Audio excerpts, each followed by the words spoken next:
Hello, RLS families and teachers. My name is Mr. Leffler. I'm a fourth grade teacher at RLS, and I'm here to give you the basics of Google Classroom for parents and families.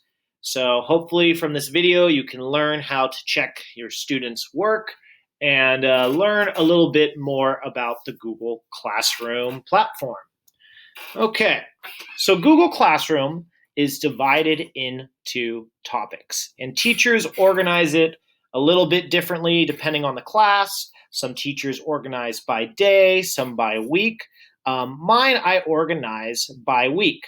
So a topic contains different materials and assignments. So we have topics, which are the big headings, which you can post, a teacher can post material and assignments to. We have materials, and material is something like just an announcement. For example, this is my schedule for Friday. This is something that students can comment on and read, but they can't turn in an assignment. There's nothing really for them to do with it. It's just a place where teachers can post, it could be a PDF for something for them to read, or like I did, my schedule. Material is something that they will not be turning in. But students still have the ability to comment on it. As you can see, I have a class comment where students can ask questions, stuff like that. Okay, and then there is also assignments. Assignments are posts on Google Classroom that students have to complete work, and they can submit on these postings. They can submit.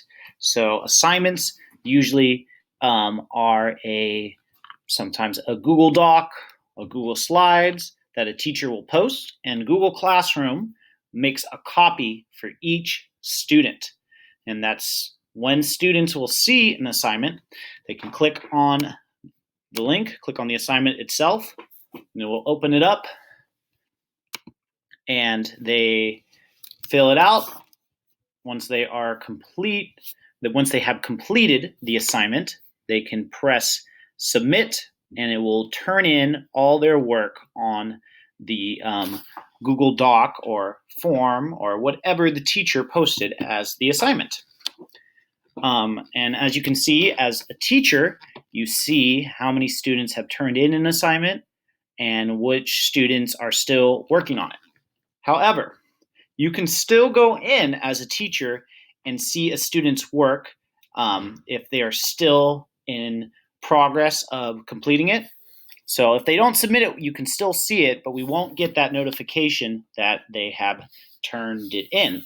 Also, and this happens a lot, sometimes students will accidentally turn an assignment in early or without completing it. And we'll get the notification that's turned in, but really it's a blank piece of paper or a blank document. So that is an important thing to take note of, which brings me to my last point, which is Guardian View on Google Classroom. So if you are a guardian on Google Classroom, let me zoom in here so you guys can see this, you will get weekly emails, weekly summary emails. So if you ask your student's teacher that you would like to be a guardian, listed as a guardian for their Google Classroom, a teacher can very easily put in your email address to Google Classroom, and you will get emails. And you can sign up as a guardian once you get that initial email to either get weekly or daily summaries. Daily summaries. And this is what the email will look like. This is a weekly summary, and this is what it will look like when you get a Google Classroom summary. And it has the missing work from the last week and what's due in the coming week. So, as I was saying before, if you get Google Classroom Guardian emails, They don't necessarily tell you what a student is doing. It just lets you know if they have submitted the work or not. Like I said, it's very common, especially for elementary school students, that students will simply press submit on incomplete work. So it's really important that you check in with your student and ask to see the work if you know your student sometimes has trouble finishing it or sometimes has missing or incomplete assignments, to make sure that you are checking in. Okay. So those are kind of the basics for Google Classroom. I hope that helped. Have a great rest of your day, and thanks for watching.